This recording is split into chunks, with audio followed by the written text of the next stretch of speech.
Assalamualaikum warahmatullahi wabarakatuh. Selamat pagi bagi kita semua. Di sini perkenalkan saya Amr Turki, mahasiswa Universitas Cyber Asia. Video kali ini saya akan sedikit menjelaskan dari tugas mata kuliah, yaitu metodologi penelitian teknologi informasi. Baik, di sini saya sudah membuat PowerPoint untuk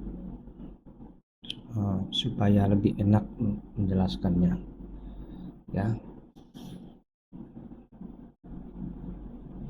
Tugas saya di sini berjudul Detecting Forest Fire in Southwest China from Remote Sensing Nighttime Light using the Random Forest Classification Model.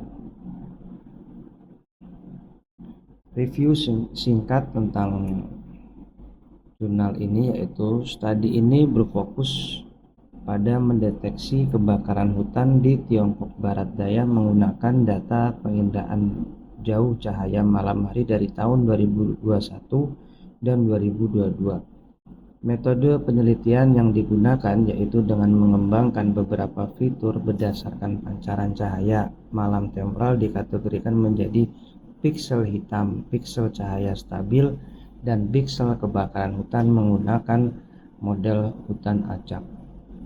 Oleh karena itu diperlukan kajian pada hasil penelitian dari paper yang berfokus pada adanya kebakaran hutan dengan metode pemantauan tradisional yang tidak efisien. Riset gap yang diusulkan dalam paper ini yaitu ketersediaan pada kualitas data berupa fenomena data SNPP virus yang sebagiannya hilang.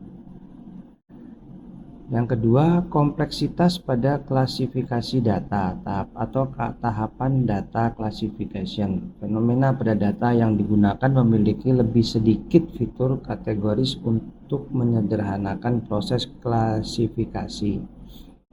Yang ketiga, adanya integrasi data multimoda, yaitu adanya indikasi pada lapangan dengan menggabungkan berbagai sumber data seperti data stasiun pemantauan tanah dan citra satelit multisumber. Yang keempat, keterbatasan model machine learning, yaitu adanya indikasi lapangan untuk menggunakan akurasi dan algoritma machine learning pada hasil confusion metrik dalam mengatasi kompleksitas data kebakaran hutan. Yang terakhir yaitu atau yang kelima, analisis distribusi kebakaran yang temporal, yaitu fenomena pada hasil penelitian menunjukkan adanya perubahan dalam distribusi kebakaran hutan dari waktu ke waktu. Baik, selanjutnya yaitu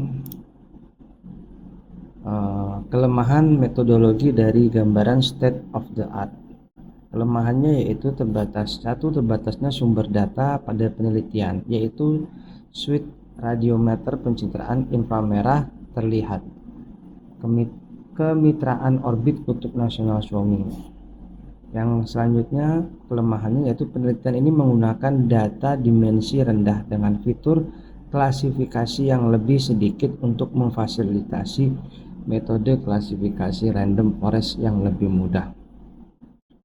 Yang ketiga, studi ini menunjukkan bahwa model mesin learning yang lebih kompleks seperti algoritma deep learning dapat meningkatkan klasifikasi dan pengenalan data kebakaran hutan. Yang terakhir, kurangnya analisis temporal yang menyeluruh ini dapat membatasi pemahaman tentang dinamika kebakaran. Nah, usulan metodologi yang diusulkan untuk mengatasi metode sebelumnya yang digunakan untuk menyelesaikan permasalahan pada penelitian ini, di sini saya memasukkan dua usulan, yaitu yang pertama, integrasi sumber data multimodal dengan menggabungkan data dari berbagai sumber termasuk stasiun pemantauan darat, beberapa citra satelit misalnya MODIS, Landsat. Nah, itu yang pertama. Dan yang kedua, menerapkan algoritma deep learning seperti convolutional neural network atau yang lebih sering disingkat dengan CNN. Nah, usulan metodologi yang diusulkan untuk mengatasi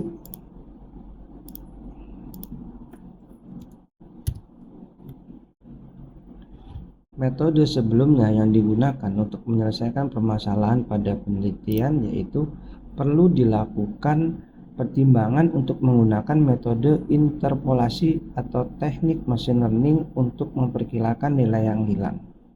Yang kedua, perluas kumpulan fitur yang digunakan untuk klasifikasi dengan menyertakan variabel lingkungan tambahan seperti kelembapan tanah, indeks vegetasi, dan data kebakaran historis. Keunggulan metode dari metode yang kita usulkan yaitu ada 4. Yang pertama, analisis peristiwa kebakaran yang lebih akurat, mengurangi positif dan negatif palsu dalam klasifikasi. Yang kedua, dapat menangkap hubungan yang rumit dalam data yang mengarah pada akurasi klasifikasi yang lebih baik dibandingkan dengan metode tradisional seperti hutan acak. Yang ketiga, metode interpolasi pada paper ini dapat menjaga integritas data yang sangat penting untuk analisis dan hasil yang andal. Yang terakhir, perluas kumpulan fitur sehingga dapat meningkatkan kemampuan model untuk mengklasifikasikan piksel kebakaran hutan secara akurat yang mengarah ke tingkat deteksi yang lebih tinggi. Nah, apakah hasil dari usulan metodologi tersebut dapat mengatasi permasalahan dan memiliki parameter yang lebih unggul dari common methods? Ya, beberapa parameter jawabannya lebih unggul, yaitu lebih tingginya akurasi dari hasil data klasifikasi yang telah terbukti mencapai akurasi keseluruhan melebihi 92%. Yang kedua, dengan menggunakan pendekatan assemble melalui random forest. Metodologi ini mengurangi resiko overfitting. Yang ketiga, integrasi beberapa sumber data termasuk data cahaya, malam hari, dan kumpulan data tutupan lahan. Yang keempat, metodologi yang diusulkan dapat beradaptasi dengan kondisi lingkungan yang berbeda dan menggabungkan berbagai parameter. Nah, temuannya dari hasil penelitian pada paper yaitu satu, klasifikasi piksel NTL di wilayah hutan menjadi piksel hitam, piksel cahaya stabil, dan piksel kebakaran hutan dilakukan dengan menggunakan model hutan acak. Yang kedua, klasifikasi hutan acak ditemukan sebagai model paling efektif untuk mengidentifikasi piksel kebakaran hutan, mengungguli model KNN, XEBus, dan ADABUS. Oke, selanjutnya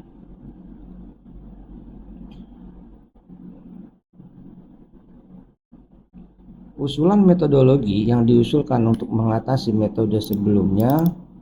Sebentar, saya ubah sedikit. Yang digunakan untuk menyelesaikan permasalahan pada penelitian. Studi ini berhasil membangun kumpulan data kebakaran hutan di Tiongkok Barat Daya pada tahun 2021 dan 2022 menggunakan pembelajaran mesin. Temuan penelitian pada paper ini tidak hanya membantu pemantauan dan pencegahan kebakaran hutan di wilayah, tetapi juga menjelaskan hubungan yang rumit antara kebakaran hutan dan faktor lingkungan. Nah, itulah kesimpulan dari paper yang berjudul Detecting Forest Fire in Southwest China from Remote Sensing Nighttime Light Using the Random Forest Classification Model. Sekali lagi, itu review singkat dari saya. Mohon maaf apabila terjadi banyak kekurangan dari saya dalam menjelaskan. Dan sebelumnya saya ucapkan banyak-banyak terima kasih. Ya. Wassalamualaikum warahmatullahi wabarakatuh.